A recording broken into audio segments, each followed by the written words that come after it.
ఇక మనం తెలంగాణలో జరుగుతున్న రాజకీయాల గురించి మాట్లాడుకుందాం. ప్రొఫెసర్ కోదండరాం మీద టీఆర్ఎస్ ఎందుకు మండిపడుతున్నది?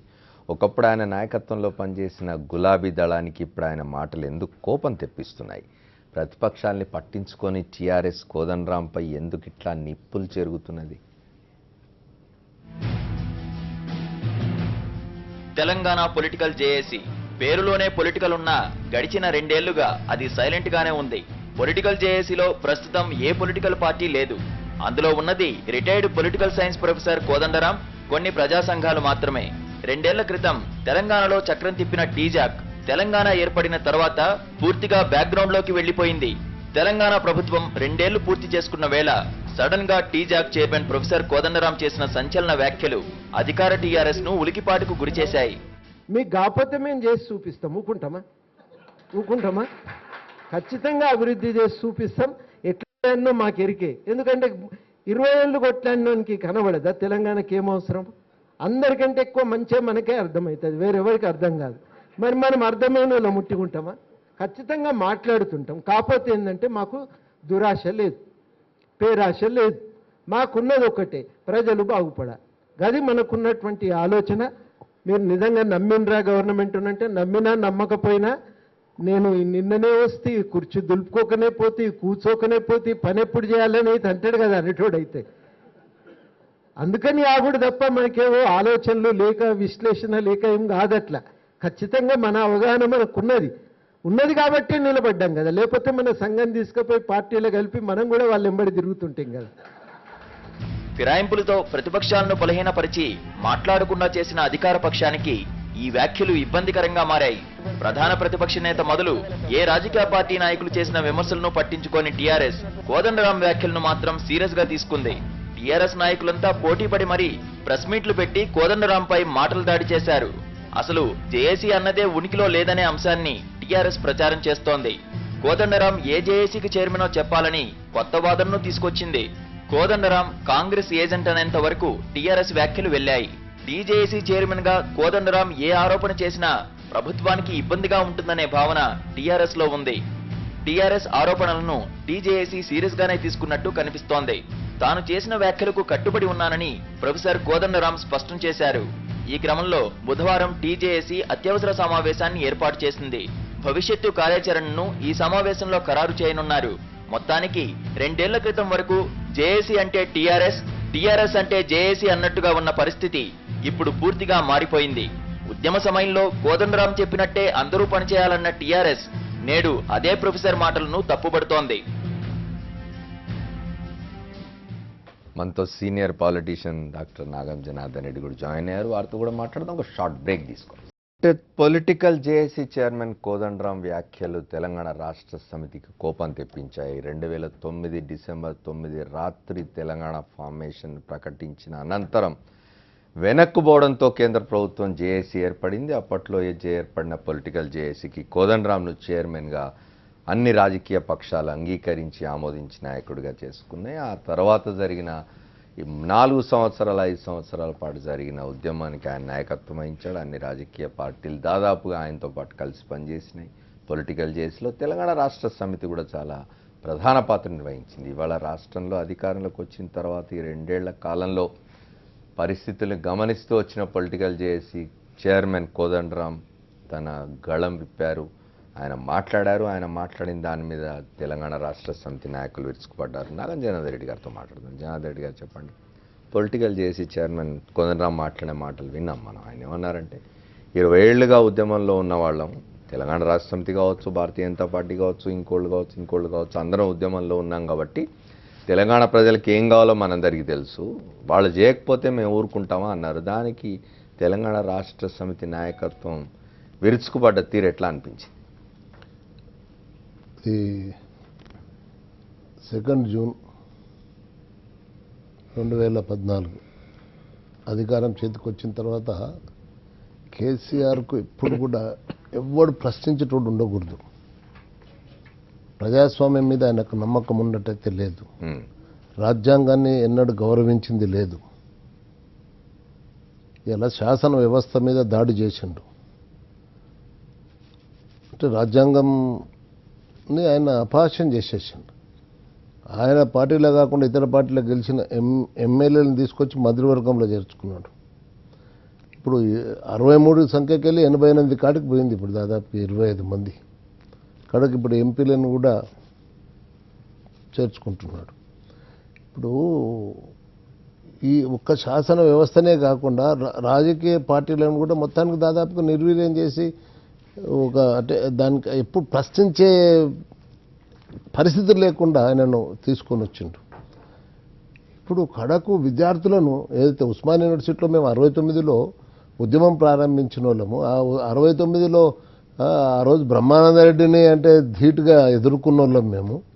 అటువంటిది ఆ ఉస్మానియా యూనివర్సిటీలో కూడా కనీసం మీటింగ్లు పెట్టుకునే పరిస్థితి తెలంగాణ రాష్ట్రంలో ఏ ఆత్మగౌరవం కోసం మనం తెలంగాణ తెచ్చుకున్నామో, ఏ స్వేచ్ఛ కోసం ఇవాళ మనం ఆంధ్ర పాలనకు వెళ్ళి బయటపడి మనం ఈ రాష్ట్రాన్ని ఏర్పాటు చేసుకున్నామో స్వయం పాలన కోసం, స్వయం పాలనలో మాకు స్వేచ్ఛ లేని పరిస్థితి విద్యార్థులకు వచ్చిందని ఇవాళ ప్రజా సంఘాల మీద దాడి.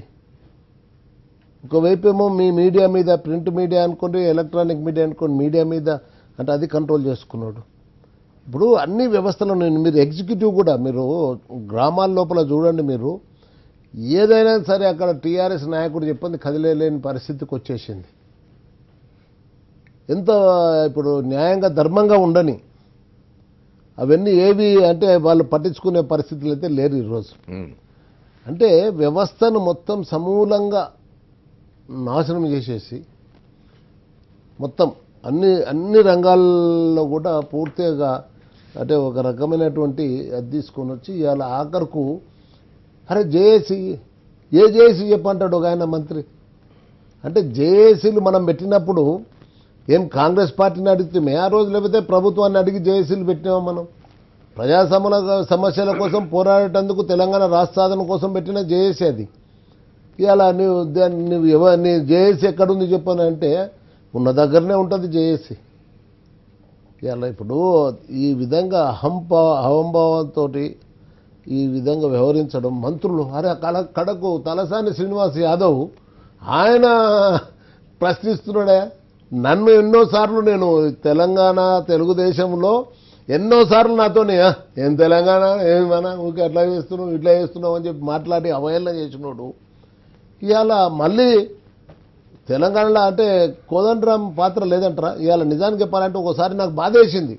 నేను అంతా తెలుగుదేశం అంటుకెళ్ళి బయటకు వచ్చి పోరాడుతుంటే నగార సమితి పెట్టి, ఐక్యత దీక్షలు పెట్టి, భరోసా యాత్ర పెట్టి, బిడ్డల చావకంటరా బతుకుండి తెలంగాణ సాధించుకుందాం, అంకుశమై పోరాడండి, ఆశ్రువై నేల రాలకని నేను అన్ని జిల్లాలన్నీ తిరిగి వచ్చి చేసి నా శాసనసభ్యత్వానికి రాజీనామా చేసి మళ్ళీ రీఎలెక్ట్ అయి వచ్చిన తర్వాత కూడా నాకు ఎంట్రీ లేదంట. ఏది జేఏసీలో అప్పుడు ఏ పార్టీలు లేను నేను. అంటే అంత అట్లా అంటే మొత్తం సహకరించినప్పుడేమో కోదండరామ్ చాలా మంచోడు. ఆయన ఆజ్ఞను ఇట్లా జవదాటనంత వరకు మంచిదే. ఇవాళ కోదండరామ్కు ప్రశ్నించే హక్కు లేదని అడుగుతా ఉన్నాను. ఇవాళ రైతులు ఇంతమంది ఆత్మహత్యలు చేసుకుంటుంటే, ఈరోజు ఇంత తీవ్రమైన కరువుండి రాష్ట్రం లోపల ఇవాళ కేంద్రంకి వచ్చిన నిధులను కూడా ఇవాళ ఒక్కటి చెప్పండి నాకు. సింపుల్గా ఒకటే అడుగుతున్నాను ఈ ప్రభుత్వాన్ని నేను మీ ద్వారా, ఈ సాక్షి టీవీ ద్వారా ఒకటే అడుగుతున్నాను. రైతులకు ఎప్పుడైనా వ్యవసాయం చేసుకునేది?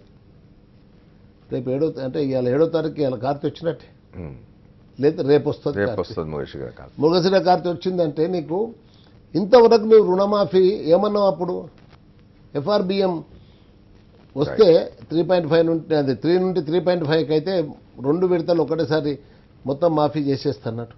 ఇంతవరకు ఎందుకు నువ్వు మాఫీ చేయలేదు? రైతులకు లోన్లు ఎక్కడికి వెళ్ళి వస్తున్నాయి? రైతులు ఎట్లా వ్యవసాయం చేసుకోవాలి? కనీసం నీకు ఇన్పుట్ సబ్సిడీ కేంద్రం ఇచ్చింది 791 కోట్లు. ఎందుకు నువ్వు ఇన్పుట్ సబ్సిడీ ఇవ్వవు? వాడు విత్తనాలు కొనేటందుకో ఫర్టిలైజర్ కొనేటందుకో అవి కావాలి కదా. ఇలా రైతులను ఎందుకు ఇంత కచ్చతో వ్యవహరిస్తున్నావు రైతుల మీద? ఈరోజు ఇంత కరువు ఉంటే కనీసం ఒక గడ్డి పోచ ఇవాళ నువ్వు ఇవ్వలే. ఇంతమంది వేల లక్షల పశువులు అమ్ముకున్నారు, కబేలాలకు తగిలిపోయినాయి, అయినా పట్టించుకోలేదు. ఇవాళ సెప్టెంబర్ తర్వాత నువ్వు ప్రకటిస్తున్నాడు, డిసెంబర్ తర్వాత కూడా ప్రకటించలేదు. అంటే ఇవాళ నీకు ఓట్లు వేస్తున్నారంటే నువ్వు చేస్తున్న పనులన్నీ మంచివి, చాలా బ్రహ్మాండంగా కరువును ఎదుర్కొన్నాడు చూడబ్బా, పైసా ఖర్చు లేకుండా కరువును దాటేసిన అంటే గొప్పతనం కేసీఆర్ అని చెప్పని ఓట్లేస్తే గెలిపిస్తుండ్రా నేను? ఇలా దానికి కారణాలు ఎన్నో ఉంటాయి. దానికి నీ మాటల గారడీలతోటి కొన్ని రోజులు నడుస్తుంది వ్యవహారం. ఇక ఇప్పుడు ఆ దినాలు పోయినాయి. రైట్.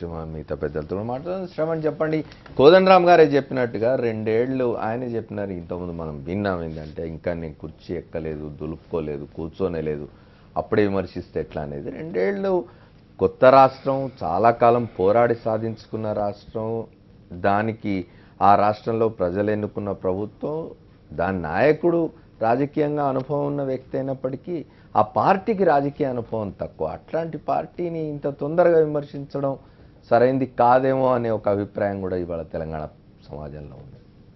తెలంగాణ సమాజం అంతా కూడా గత 2 సంవత్సరాలుగా కోదండరామ్ గట్టిగా ఎందుకు మాట్లాడతలేడు అని చెప్పని ఎదురు చూసింది. వాస్తవానికి people are very happy today that for the first time ఒక బిడ్డను కన్నాం, 2 ఏళ్ల కింద బిడ్డను కన్నాం. ఆ బిడ్డ ఇవాళ అడ్డదిడ్డంగా కోదండరామ్ మాట్లాడడం కోసం ఎదురు చూస్తున్నారు తెలంగాణ సమాజం.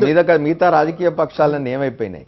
మీరు ప్రశ్న ఎటో తీసుకుపోతున్నారు. మీరు మిగతా రాజపక్షాలు కొట్లాడినప్పటికీ కూడా కోదండరామ్ మీద తప్పనిసరి ఒక బాధ్యత ఉంటుంది. ఎందుకంటే తెలంగాణ ఉద్యమానికి జేఏసీ చైర్మన్గా పనిచేసిన పెద్ద మనిషి, తెలంగాణ ఏర్పడ్డ తర్వాత తెలంగాణ బిడ్డ అని చెప్పని మొక్కై వంగనది మానై వంగున అన్నట్టు పిల్లగాడు ఆవార పొరగాడైపోయి ఇష్టం వచ్చినట్టుగా అటు ఇటు తిరుగుతూ ఉంటే ఆ పిల్లగాని ఎందుకు కంట్రోల్ చేస్తలేవు అని చెప్పని కోదండరామ్ని అడుగుతారు. అది నేచురల్ రెస్పాన్సిబిలిటీ. అది ఆయన దగ్గరకు వచ్చి నాకు ఉద్యోగాలు ఇస్తానంటే కదా ఊరూరు తిరిగిపోయి చెప్పిండు. కేసీఆర్ గారు అయితే ప్రతి ఊరేం తిరగలేదు, ప్రతి పల్లె తిరగలేదు, ప్రతి పల్లె తిరిగిండు.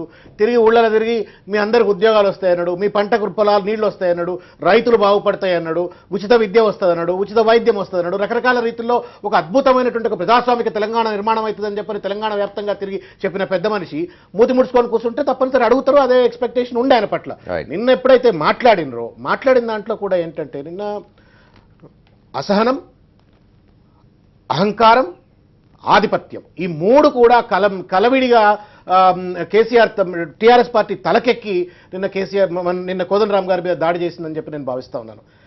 ఎవరైనా ఈ ప్రోగ్రాంలో నిన్న టీఆర్ఎస్ పార్టీలో ఆ తలసాని శ్రీనివాస్ యాదవ్, కడియం శ్రీహరి గారు వాళ్ళకి టైం ఉందో లేదో, ఆ జగదీశ్వర్ రెడ్డి టైం ఉందో లేదో, ఆ పాపం కోదండరామ్ గారు ఏం మాట్లాడిందో కనీసం ఇందామని చెప్పని సోయన్ ఉందో లేదో నాకు తెలియదు. ఎక్కడి నుంచో రిమోట్ వచ్చి ఉంటుంది, ఆ మెసేజ్ వచ్చి ఉంటుందో లేకపోతే కాల్ వచ్చి ఉంటుందో, చలో తగులుకోరు ఏమో తొడేళ్ళు తగులుకున్నట్టు గో మీద పడి గంగిగో మీద పడ్డట్టుగా, తొడేళ్ళు కనుక మీద పడ్డట్టుగా ఇష్టారాజ్యంగా మాట్లాడినరు. Have you atleast heard what he said? 20 నిమిషాల ప్రసంగంలో ఆయన ఏం మాట్లాడినాడు?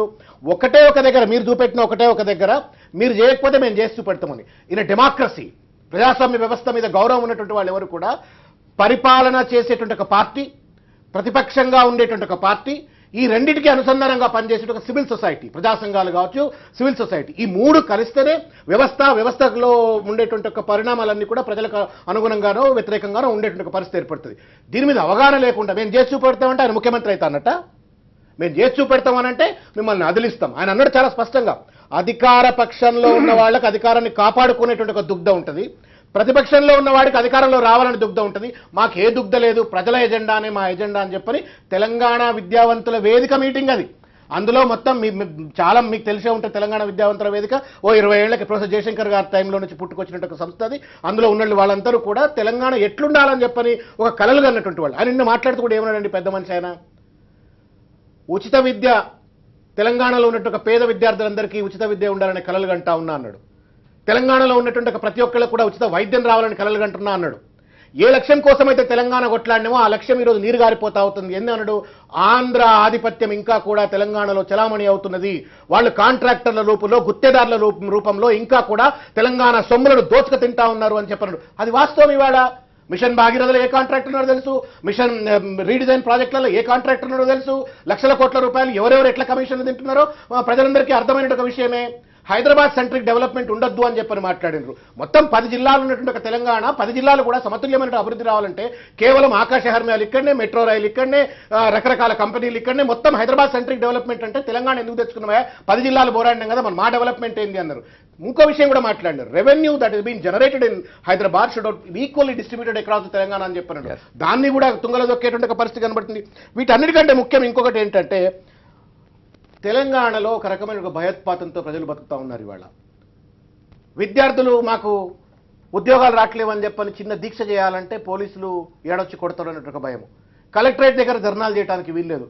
అరే ధర్నాలు సమ్మెలు మా రకరకాల రీతుల్లో ఒక ప్రజాస్వామిక ప్రక్రియ ద్వారా తెలంగాణ తెచ్చుకొని ఇవాళ ప్రజాస్వామ్య పద్ధతిలో ఉన్నటువంటి ఒక సమస్యలను వ్యక్తీకరించుకోవడానికి వేదికలు లేకుండా ఈరోజు అణచివేత ధోరణికి పోలీసుల ద్వారా పాల్పడుతున్న ప్రభుత్వం ఇది తప్పు అని చెప్పని ఒక పెద్ద మనిషి చెప్తే ఆ పెద్ద మనిషికి బాధ్యత లేదా? టీఆర్ఎస్ పార్టీలో తలసాని శ్రీనివాస్ యాదవ్కి బాధ్యత ఉందా? కడియం శ్రీహరికి బాధ్యత ఉందా? తుమ్మల నాగేశ్వరరావుకి బాధ్యత ఉందా? కోదండరాం గారి కంటే ఎక్కువ కమిట్మెంట్ తెలంగాణ సోయిందా? వీళ్ళకు దోచుక తింటున్నటువంటి వాళ్ళకు తెలంగాణ కోదండరాం గారిని అనేటువంటి ఒక హక్కు ఉంటుందా? గుమ్మడికాయలు దొంగ అంటే బుధాలు అనుకుంటుంటున్న తప్ప ఇంకోటి ఏం లేదు. అరే పాపం ఒక నిరాడంబరుడైన టీచర్ ఆయన, ఇది not very Osman university professor. ఉద్యమం అయిన తర్వాత ఒక సంవత్సరం పాటు పోయి ఆ చెక్క కుర్చీ మీద కూర్చొని పాటలు చెప్పిన పెద్ద మనిషి ఒక టీచర్గానే మాట్లాడినాడు. ఒక అధ్యాపకుడిగా సోయిన్న వాళ్ళు, విఘ్నత ఉన్న వాళ్ళు టీఆర్ఎస్ పార్టీలో కనుక ఈ అసహనము, ఆధిపత్యము, అహంకారం ఈ మూడు కనుక లేకున్నట్టయితే అరే పెద్ద మనిషి చెప్పిన మాటలో ఏదో మంచి మాట ఉన్నట్టుంది కదా, విందాం కదా. పాలకులు ఎప్పుడు కూడా విఘ్నతతో వ్యవహరించాల్సిన అవసరం ఉంటుంది. ఒక్కళ్ళనే మాట్లాడిన వాళ్ళకి ఆ విఘ్నత చూపెట్టినారా? పెద్ద మనిషి ఒక మాట అంటే దీంట్లో ఎందుకు అంటున్నాడా మాట? అక్కస్తో అన్నాడా? కేసీఆర్ మీద అక్కస్తో అన్నాడా? జగదీష్ రెడ్డి మీద అక్కస్తో అన్నాడా? సుమన్ మీద అక్కస్తో అన్నాడా? తలసాని శ్రీనివాస్ మీద అక్కస్తో అన్నాడా?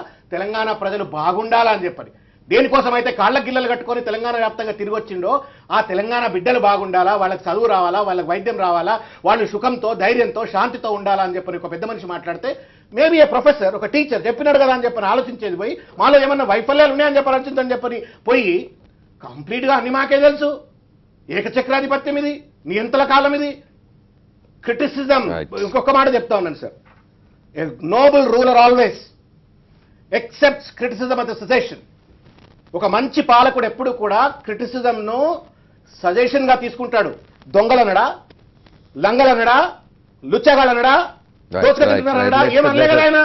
అరే తెలంగాణ ప్రజలు బాగుపడాలన్నాడు. ఆ మాటకు ఆయన మీద ఒక ఆయన విషనాగానే, ఒక ఆయన కాంగ్రెస్ ఏజెంట్ అనే అరే గంత పెద్ద దుమ్ము వస్తాడు. భ్రమించింది అని కూడా మాట్లాడినాడు మాట్లాడతారా?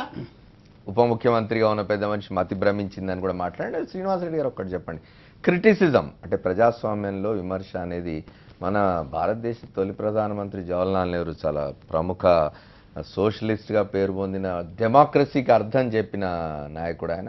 తన సొంత పత్రిక నేషనల్ హెరాల్డ్లో ఆయన మారు పేరుతో తన ప్రభుత్వాన్ని విమర్శిస్తూ వ్యాసాలు రాసుకునేవాడట. అట్లాంటి స్థాయి నుంచి ఇవాళ మన డెమోక్రసీ ఎక్కడ పోతుందో చూస్తున్నా. అయితే ఇవాళ ఒకటి చెప్పండి, జేఏసీ ఉన్న రోజుల్లో కూడా అంటే ఉద్యమ కాలంలో కూడా ప్రొఫెసర్ కోదండరాం పట్ల టీఆర్ఎస్ ఒక భిన్న వైఖరితో ఉండేది, టీఆర్ఎస్ అధినాయకుడు ఒక భిన్న వైఖరితో ఉండేవారు. రాష్ట్రం ఏర్పడిన తర్వాత తెలంగాణ రాష్ట్రం ప్రభుత్వం ఏర్పడ్డ నాటి నుంచి కూడా ముఖ్యంగా జేఏసీ చైర్మన్ పట్ల తెలంగాణ రాష్ట్రం అధినాయకత్వం కొంత భిన్నమైన ధోరణిని అనుసరిస్తున్నది, వైఖరిని అనుసరిస్తున్నది అని ఒక విమర్శ అది వాళ్ళ ఓపెన్గా వస్తున్నట్టుగా ఉంది. ఇప్పుడు మీరు అన్నదానికి ముందుగా ఈరోజు నిజంగా 2 సంవత్సరాల తర్వాత ఎందుకు కేసీఆర్ గారు ఇంత తీవ్రంగా తన పార్టీ శ్రేణులతో కోదండరాం గారి మీద దాడి చేయించి ఉన్నాడని దానికి ఒక కారణం ఉంది. ఉప ఎన్నికలు జరుగుతున్న క్రమంలో కానీ ఈ 2 సంవత్సరాల కాలంలో కానీ మీడియాను ఉపయోగించుకొని వాళ్ళ సొంత పేపర్లను ఉపయోగించుకొని ఏదో అద్భుతాలు జరిగిపోతాయన్న ఇక్కడ అరచేతిలో వైకుంఠం చూపించే కార్యక్రమం చేశారు. అంటే ఎటువంటి అద్భుతాలు అంటే భారతదేశంలో అందరూ కూడా తెలంగాణలో ఏదో అద్భుతం జరిగిపోతా ఉన్న రీతిలో నాకు అవార్డులు రివార్డులు వచ్చేటట్టుగా వాళ్ళ బ్రాండింగ్ ఎక్సర్సైజ్ చాలా దిగ్విజయంగా కొనసాగుతున్న క్రమంలో వాళ్ళు పార్టీ ఎన్నికల ముందు చేసిన మేనిఫెస్టోలో ఒక్కొక్క అంశాన్ని కూడా తీసుకొని ఇది టీఆర్ఎస్ పార్టీ మనకు చేసిన వాగ్దానం, ఇప్పుడు జరుగుతున్న పని, టీఆర్ఎస్ పార్టీ చేస్తున్నది ఏంది, ఇప్పుడు జరుగుతున్నది ఏంది, భవిష్యత్తులో ఏం జరగాలంటే కూలంకషంగా పాయింట్ టు పాయింట్ వాళ్ళు చేస్తున్న వాదనలను తిప్పికొట్టే కార్యక్రమంగా ప్రజలకు సాధనాన్ని ఇచ్చాడు. కేసీఆర్ గారు ఇంత రియాక్ట్ కావడానికి కారణం అదే. మామూలుగా ఒక మాట అంటే 5-6 అంటారు పోతారు, కానీ కేసీఆర్ గారు రాజకీయ అనుభవం ఉంది కాబట్టి ఈరోజు ఈ బుక్కు ప్రజలలోకి వెళ్ళితే రేపు ఖచ్చితంగా గ్రామాన టీఆర్ఎస్ పార్టీ నాయకులను నిలదీస్తారు. ఇక్కడ డాక్టర్ గారు ఉన్నారు, ఒకసారి ఆ బుక్ చూస్తే ఎంత అద్భుతంగా రీసెర్చ్ చేసి రాశారంటే ఇదివరకు మిత్రులు శ్రవణ్ గారు అన్నట్టు కేవలం ఒక ప్రొఫెసర్ గారు కానీ ఒక రీసెర్చ్ స్టూడెంట్ కానీ ఆ ఎక్స్పీరియన్స్ ఉండి అకాడమిక్ సైడ్ ఉన్నవాడే అంత పటిష్టంగా ఒక బుక్ రాయగలుగుతాడు. ఒక పొలిటికల్ లీడర్ ఎవరు కూడా అటువంటి బుక్ను ఇవ్వలేరు.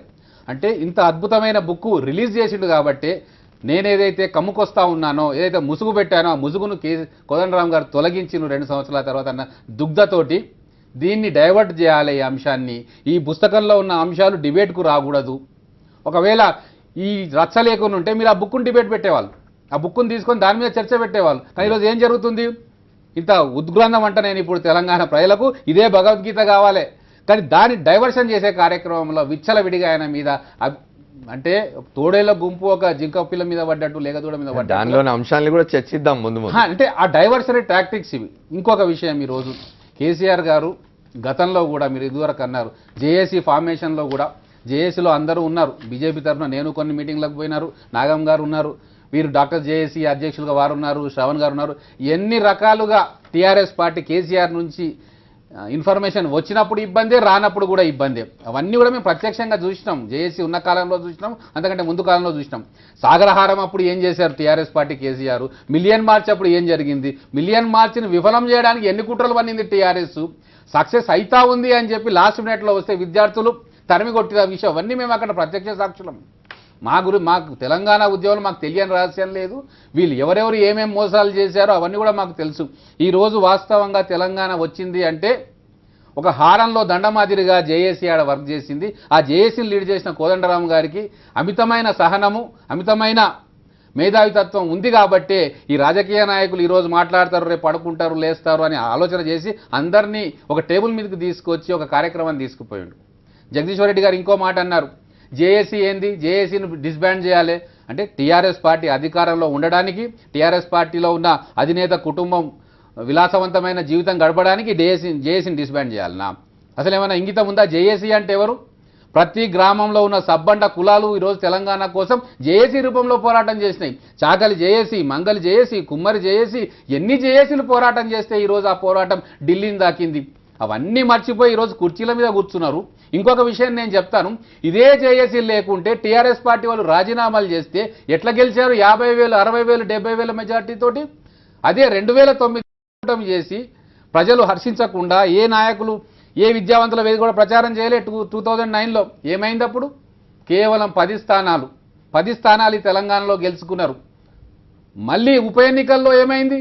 1000 మెజార్టీతో గెలిచారు. అంటే జేఏసీ బలమేంది, సబ్బండ కులాల బలమేంది అనేది ఈ జేఏసీ రూపంగా టీఆర్ఎస్కు తెలుసు. అన్ని మర్చిపోయినరు.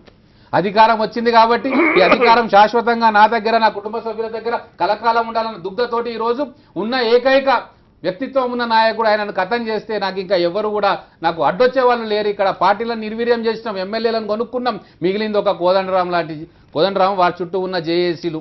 ఈ జేఏసీలను కథం చేస్తే నాకు అడ్డు అదుపు ఉండదన్న ఏకైక లక్ష్యంతో ఈ పుస్తకం అనేది ప్రజల్లోకి పోకుండా చేసే కుట్రలో భాగంగా ఇది జరిగింది.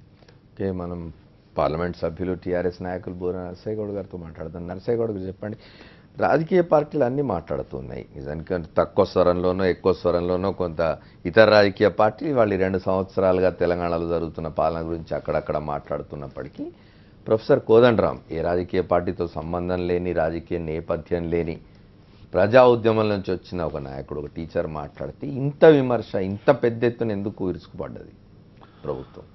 ప్రధానంగా మీకు రోమన్ టైంలో జరిగినటువంటి ఒక స్టోరీ గుర్తుండొచ్చు. సీజర్ టైంలో సీజరు ఏదైతే చేస్తున్నాడో చక్రవర్తిగా ఉన్నప్పుడు, రాజుగా ఉన్నప్పుడు అతని మీద కుట్ర బన్నేసి చంపడానికి ప్రయత్నం చేస్తారు. చాలామంది పొడుస్తారు, కానీ సీజర్ బాగా నమ్మిన తన సోదరుడు అనుకోని బ్రూటస్ని పొడిచినప్పుడు సీజర్ ఏమంటాడంటే యూట్యూబ్ బ్రూటస్, అంటే నువ్వు కూడా నన్ను పొడుస్తావా అనేది. అంటే అప్పుడు చెప్తున్నా ఒక్క నిమిషం.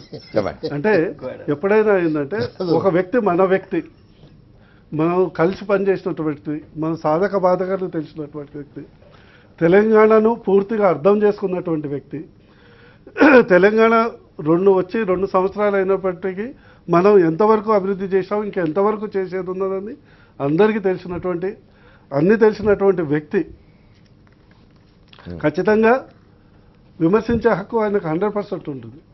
మనవాడు అంటే అన్నీ తెలిసినవాడు. ఇప్పుడు ప్రతిపక్షాలు అంటే ఖచ్చితంగా ప్రతిపక్షాలు 2 విధాలు, మేము తప్పు చేసినప్పుడు చేస్తాయి, వాళ్ళు అధికార పక్షంలో రావడానికి చేస్తాం, అది వేరు. కానీ అన్ని ఎలాంటి అధికార కాంక్ష లేనివాడు మనవాడు, అన్నీ తెలిసినవాడు. ఇప్పుడు తెలంగాణ రాష్ట్రంలో ప్రజలతో మెప్పు పొందటం, లేకుంటే ఇతర రాష్ట్రాలు కూడా మనకు ఆదర్శం చేసుకున్న సందర్భంలో ఇంకా నీళ్లు కానీ, నియామకాలు కానీ, ఇతర సమస్యలు పక్క రాష్ట్రంతో ఇంకా అనేక ఇబ్బందులు ఎదుర్కొంటున్న సమయంలో మనవాడు కూడా మీ సాక్షి పేపర్లు నేను చూడటం జరిగింది.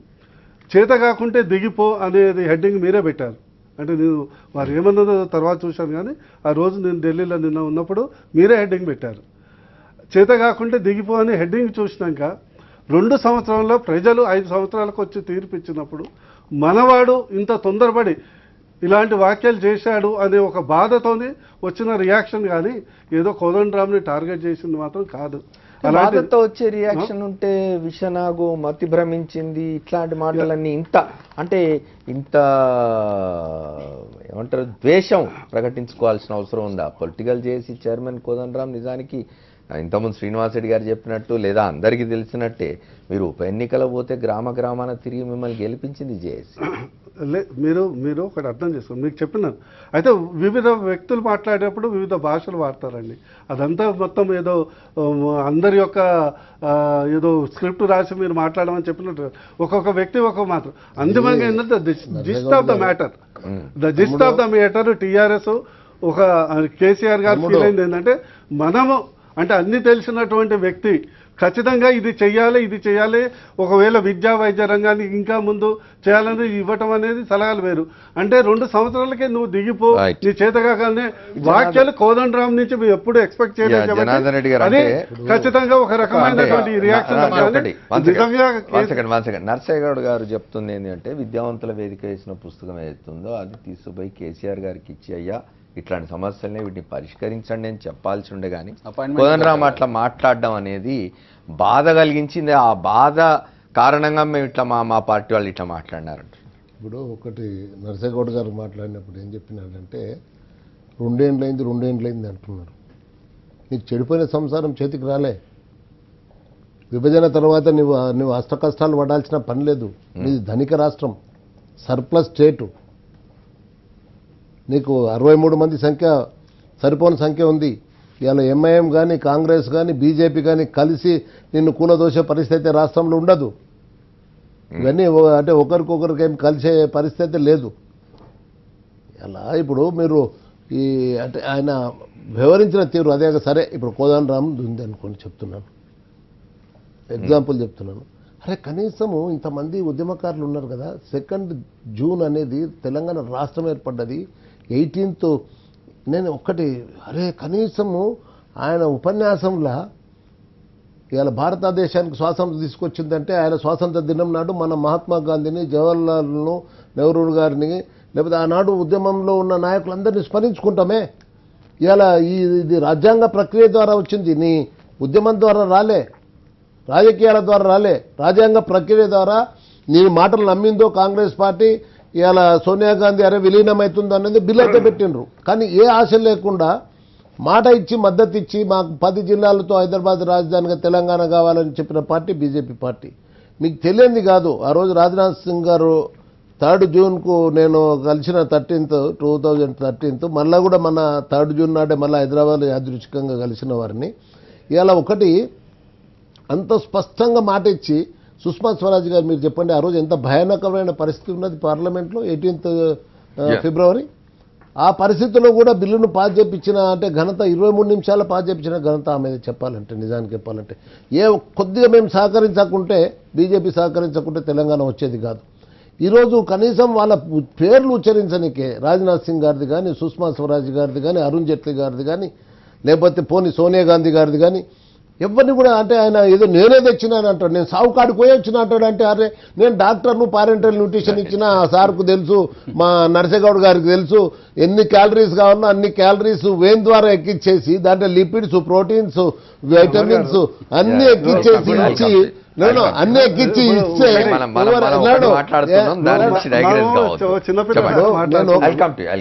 మీరు మాట్లాడారు వద్దని నేను పారెంటల్ న్యూట్రిషన్ ఇచ్చిందా లేదా నా దగ్గర కాపీ పంపిమంటే పంపిస్తాను. ఒక్కటి నేను ఏమంటున్నా అంటే వీరికి ఒకటి ఉందండి, అది ఆయనకు అడ్డం ఎవ్వడు చెప్పినా సహించాడు ఆయన.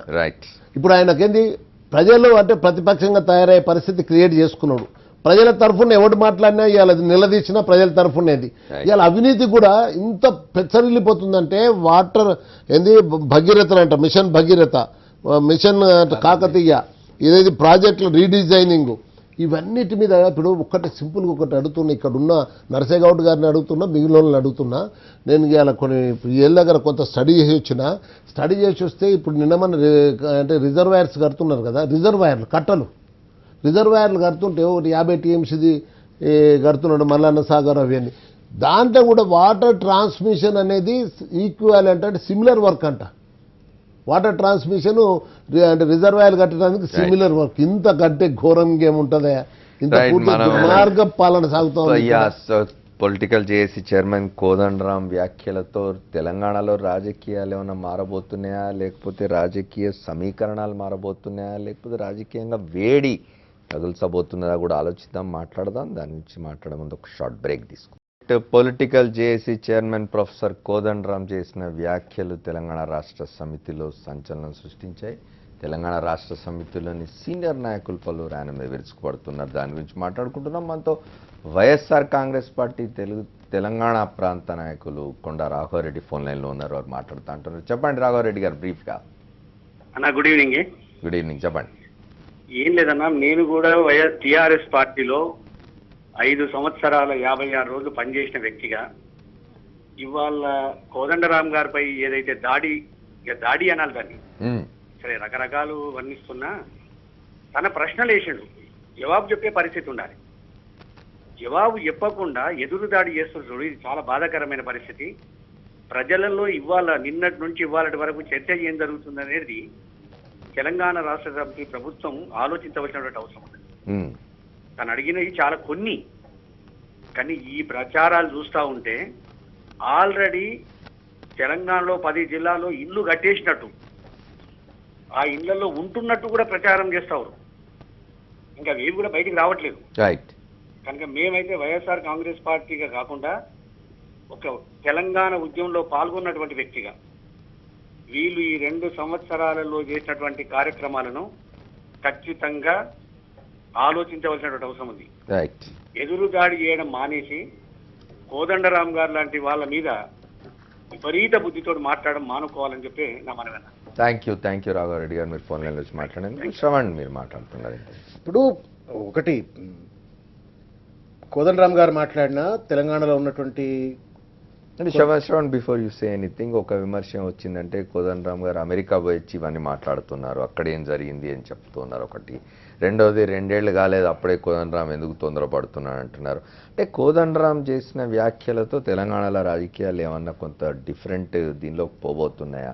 చాలా అంటే గత 2 సంవత్సరాలుగా చాలా మీ అందరము గమనిస్తున్నాం, ఏకపక్షంగా ఉన్నది మొత్తం రాజకీయం. వాస్తవంగా కోదండరాం గారు ఏమీ సైలెంట్గా లేడు, but he has been doing his job very sincerely and silently. రైతుల ఆత్మహత్యల పట్ల ప్రొఫెసర్ జలపతిరావు గారితో కలిసి ఇద్దరు కలిసి కోర్టులో కేసు వేసేంత వరకు కూడా ప్రభుత్వానికి సోయి రాలా రైతు ఆత్మహత్యల విషయంలో. సరే ప్రతిపక్షాలు ఎన్ని గొడవ చేసినప్పటికీ కూడా కోదండరాం లాంటి వాళ్ళే కేసు వేసిండు కదా అనేటువంటి ఒక ఆలోచన బయటకు వచ్చింది. రెండవది కరువుకు సంబంధించి వాళ్లే ఒక నివేదిక ఇచ్చిన తర్వాత ముఖ్యమంత్రి గారు నిద్రలో నుంచి లేచి ఆయన ఆగమేఘాల మీద వచ్చి మరిచెన్నారెడ్డి హాల్లో కరువు రివ్యూ మీటింగ్ పెట్టుకున్న పరిస్థితి చూసినాం. So Kodandaram was never silent. But నేను కూడా అడిగిన చాలాసార్లు వెళ్ళి, అరే మీరు ఎట్లా ఒప్పుకుంటారండి నాకు అర్థంగా, తెలంగాణ వచ్చిన తర్వాత మీరు how can you be silent, so much of devastation happening, ప్రజాస్వామ్య స్ఫూర్తి దెబ్బతింటా ఉన్నది, రైతులు 3,000 మంది చనిపోతే వాళ్ళకేదో 6 లక్షల రూపాయలు చంద్రబాబు నాయుడుతో పోటీ పడి ఆయన 5 ఇచ్చిండు కదా, నేను ఇంకొక 1 లక్ష ఎక్కువ ఇస్తా అని చెప్పని 500 మందికి ఇచ్చి చేతులు దులుపుకున్న ప్రభుత్వం ఎట్లా వ్యవహరిస్తూ ఉంది, కరువు ఇట్లా ఉన్నది, విద్యార్థుల పట్ల ఉద్యోగాలు అడిగితే లాఠీ చార్జీలు చేసి కొడతా ఉన్నారు, ఫీ రీయింబర్స్మెంట్ ఇవ్వకుండా నానా ఇబ్బందులు గురి చేస్తూ ఉన్నారు, మొత్తానికి ఒక ఏకఛత్రాధిపత్యం లెక్క ఒక పార్టిసిపేటరీ డెమోక్రసీని అంతా డిస్ట్రాయ్ చేసి పడేస్తామని మాట్లాడినంటే చాలాసార్లు శ్రవణ్ టైం ఉన్నది, మనం అంత తొందరగా రియాక్ట్ కాకూడదని. కానీ ఇవాళ పరిస్థితి ఏంటి అని అంటే, ఇవాళ కోదండరాం మాట్లాడి ఉండకపోతే చరిత్రలో పెద్ద తప్పు చేసిన వాడుగా మిగిలి ఉండేవాడు. నేను ఈ మాట చాలాసార్లు చెప్పాను కూడా, మీరు కనుక మాట్లాడకపోతే చరిత్రలో తప్పు చేసిన వాళ్ళు అవుతారు. తెలంగాణ తేవడం కోసం ఎంతైతే కష్టపడ్డారో, ఎంతైతే పోరాటం చేసినారో, తెలంగాణ ఇవాళ బిగడాయించిపోతా ఉన్నది, దారి తప్పిపోతున్న తెలంగాణ గనక సరిచేసేటువంటి ఒక మార్గంలో ఒక అధ్యాపకుడు లెక్క నిలబడకపోతే మాత్రం చరిత్రలో తప్పు చేసిన వాడు అవుతామని చెప్పినాను. నా మాట అయినని కాదు, చాలా మంది కూడా బహుశా ఆయనకు ఆ మాట చెప్పుంటారు. ఆ బాధ్యతతో ఆయన ఈరోజు మాట్లాడినరు. We should welcome it. భిన్నమైన సమాలోచనల సంఘర్షణనే ప్రజాస్వామ్యానికి పునాదులు. ఇవాళ కోదండరాం లాంటి వాళ్ళు కావచ్చు, అమర్ గారు కావచ్చు, నాగం జనార్దన్ రెడ్డి గారు కావచ్చు, లేకపోతే నర్సయ్య గౌడ్ గారు కావచ్చు, ఇట్లా కావచ్చు, 100 మంది 1000 మంది 1,00,000 మంది ఆలోచనలతో పుట్టుకొస్తేనే ఒక సిద్ధాంతం వస్తుంది, ఒక పాలసీ వస్తుంది. కానీ నేను ఒక్కడనే ఆలోచిస్తా, లేదు మేము ఇద్దరమే ఆలోచిస్తాం, మేము నలుగురమే ఆలోచిస్తాం, మేము నలుగురు ఆలోచించిందే 4 కోట్ల మందికి నిర్దేశం కావాలనేటువంటి ఒక రీతిలో ఆలోచించడం తప్పు. రెండో విషయం ఏంటంటే, ఆయన మాట్లాడిన దాంట్లో రైతుల ఆత్మహత్యలకు సంబంధించిన విషయం మాట్లాడినారు. ఇవాళ జరుగుతుంది ఏంటండి, 1,00,000 ఎకరాల భూమిని తెలంగాణలో అప్పనంగా రాజ్యాంగబద్ధంగా వచ్చిన చట్టాన్ని ఉల్లంఘించి 2013 భూసేకరణ చట్టాన్ని ఉల్లంఘించి 123 జీవో పట్టుకొచ్చి మనోడని చెప్పని ఎంపిక చేసుకున్న ప్రభుత్వం. నా వాడే కదా, నాకు తెలంగాణ న్యాయం చేస్తాడు కదా అని చెప్పని ప్రజలు ఓట్లేసి గెలిపించుకున్న ప్రభుత్వం ఇవాళ అప్పనంగా పేద ప్రజల యొక్క భూములను కొట్టేయాలని చెప్పని ప్రయత్నం చేస్తూ ఉంటే ఇస్తే పోలీసులు రెవెన్యూ అధికారులు దళారులుగా పెట్టుకుని వాళ్ళపై మల్లన్న సాగర్ లాంటి ప్రాంతాల్లో మీరు నక్సలైట్లుగా కేసులు పెడతామని చెప్పని పోలీసులతో బెదిరించే పరిస్థితి రావటం ఎందుకు? కంపెన్సేషన్ మీరు 40,000 కోట్లు 50,000 కోట్లు లక్షల కోట్ల రూపాయలు మీరు you're anyway getting the loan from different agencies. దాంట్లో భాగంగా మీరు పేద రైతులకు మీరు రిహాబిలిటేషన్ కు రీసెటిల్మెంట్ కు ఎందుకు డబ్బులు ఇవ్వలేకపోతా ఉన్నారు? పేద ప్రజల పట్ల ఒక చులకన భావం. తొందరగా ప్రాజెక్టులు కావాలా అంటే తొందరగా కాంట్రాక్టులకు డబ్బులు ఇవ్వాలా, తొందరగా కాంట్రాక్ట్ డబ్బులు ఇవ్వాలంటే తొందరగా జేబులు నిండాలా. ఈ రకమైన ఆలోచనతోటి ఒక క్రూరమైన మనస్తత్వంతో ప్రజాస్వామ్యాన్ని ఛిద్రం చేసే పరిస్థితి కనబడతా ఉంది. ఇదే have you ever heard sir, మీరు ఇన్నేళ్ల అనుభవంలో మీరు రాజకీయంలో మీరు జర్నలిజంలో ఇన్నేళ్లు ఉన్నారు, ఎక్కడన్నా ఏ రాష్ట్రంలోనైనా భారతదేశంలో ఇంతవరకు మొత్తం ప్రతిపక్ష పార్టీలను చంపిపెడాలనుకున్నారా? కూని చేయాలనుకున్నారా? ఇదేం డెమోక్రసీ అండి? నాకు అర్థం కాదు. రైట్. నర్సయ్య గౌడ్ గారు ఒక్కటి చెప్పండి, నిజంగానే ఉద్యమంలోంచి పుట్టి ఉద్యమ ఫలంగా అధికారంలోకి వచ్చిన పార్టీ ఇవాళ ఉస్మానియాస్లో విద్యార్థులు మీటింగ్ పెట్టుకుంటా అన్నా కానీ తర్వాత ఇతర రంగాల్లో కూడా ఇప్పుడు పౌర హక్కులకు సంబంధించి కూడా చాలామంది మేధావులు మాట్లాడుతున్నారు. 2 ఏళ్ల కాలంలో జరుగుతున్నది, ఎన్కౌంటర్లు జరుగుతున్నాయి అంటున్నారు. ఇట్లాంటి పరిస్థితి ఎందుకున్నది? ఉద్యమంలోంచి వచ్చిన ఒక రాజకీయ పార్టీ నుంచి ఆశించింది కాదు కదా ఇది.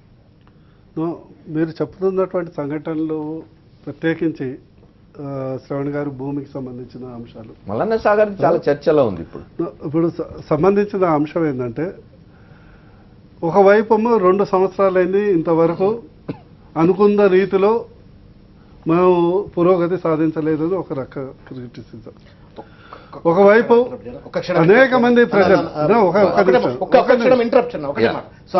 చెప్పండి ఎందుకు చెప్తా ఇంటరప్ట్ సారీ అన్న ఇంటరప్ట్ చేసిన ఎందుకు చేసిన అంటే ఇవాళ మీరు 2 లక్షల కోట్ల రూపాయలు ఖర్చు పెట్టి జలం అనేటువంటి ఒక పదార్థం చుట్టూ ఒక మిషన్ భాగీరథ ఒక మిషన్ కాకతీయ రీడిజైన్ చేస్తా ఉన్నారు.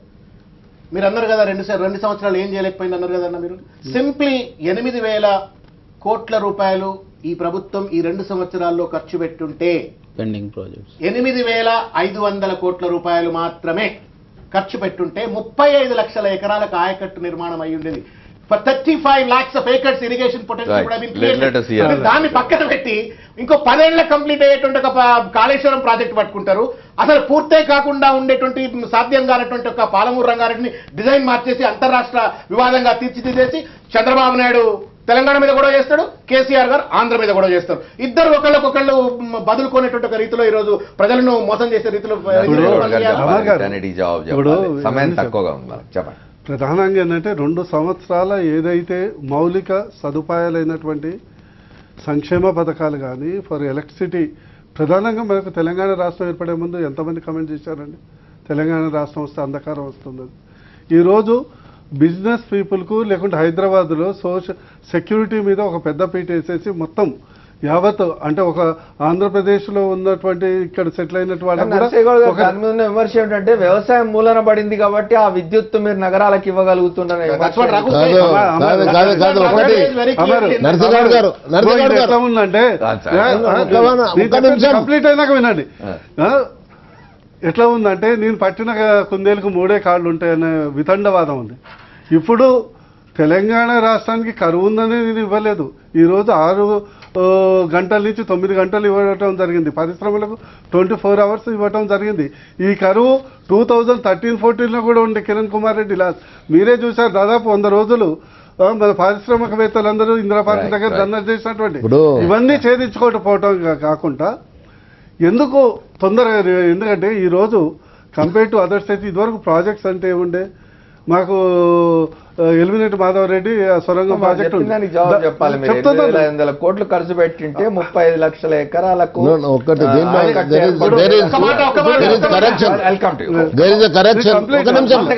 ఒక నిమిషం మొత్తం ప్రాజెక్టులు తిరిగినామండి. మొత్తం ప్రాజెక్టులు తిరిగితే ఇప్పుడు శ్రవణ్ గారు చెప్పిందంటే లెక్కలు చూస్తున్నారు కానీ దాంట్లో కొద్దిగా ఏదో పెంచింది.